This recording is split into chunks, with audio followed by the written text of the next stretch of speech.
next question is who's in charge of Venezuela right now? Have you spoken to the newly sworn-in president there, Rodriguez? And what are your thoughts on the entire situation? You said the U.S. would run Venezuela. We're dealing with the people. We're dealing with the people that just got sworn in.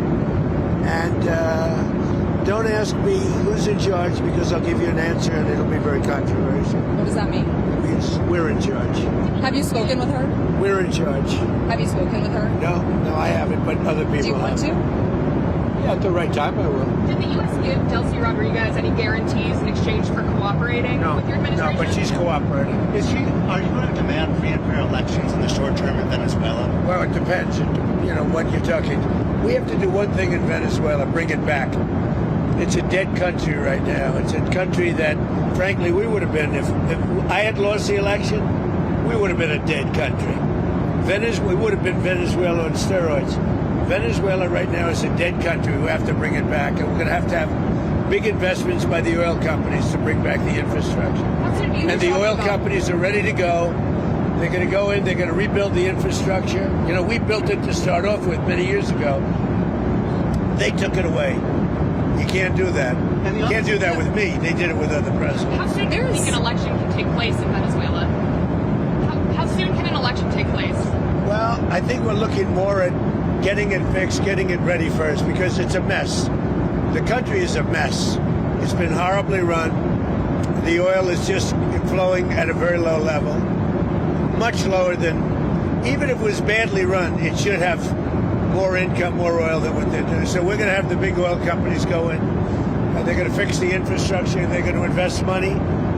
We're not going to invest anything. We're going to just take care of the country. We're going to cherish the country. We're going to take care, more importantly, of the people, including Venezuelans that are living in our country that were forced to leave their country. And they're going to be taken very good care of. Yes, ma'am. Have you spoken with the oil companies about going into Venezuela? I have. Which ones? Have you received any commitments? All of them, basically. Any commitments from the oil companies? They want to go in so badly. Did you speak with them before the operation took place? Yes. Did you maybe tip them off? Before and after. And they want to go in, and they're going to do a great job for the people of Venezuela. And they're going to represent us well.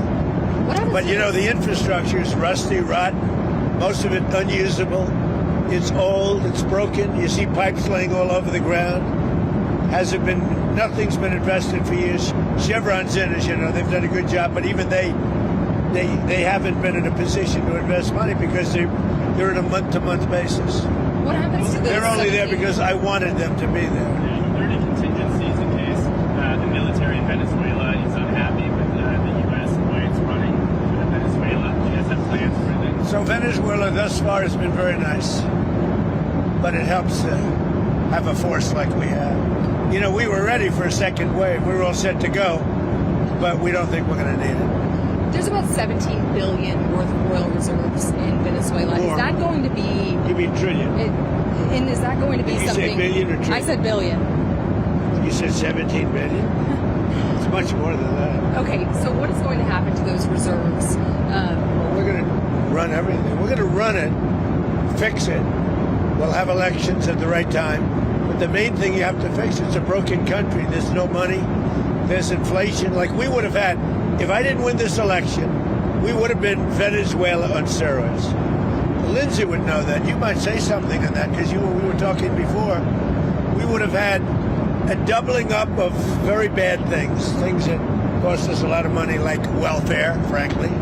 We wouldn't have had jobs. And instead of having $18 trillion in, we would have had at least $5 to $10 trillion leaving the country. So our costs would have gone up, and all of the money we're setting a record. It's long broken. And that's it. That's after 10 months. We haven't included the 11th month yet. So we think we're going to hit over $20 trillion. The all-time record is 3 by another country known as China. About 10 years ago, they did 3. We're going to do close to 20 trillion. By the way, there has never been anything like this ever before. And it's all because of tariffs and the election, but it's because of tariffs. There was a time. Without tariffs, we wouldn't have 10 cents being invested. There was a time.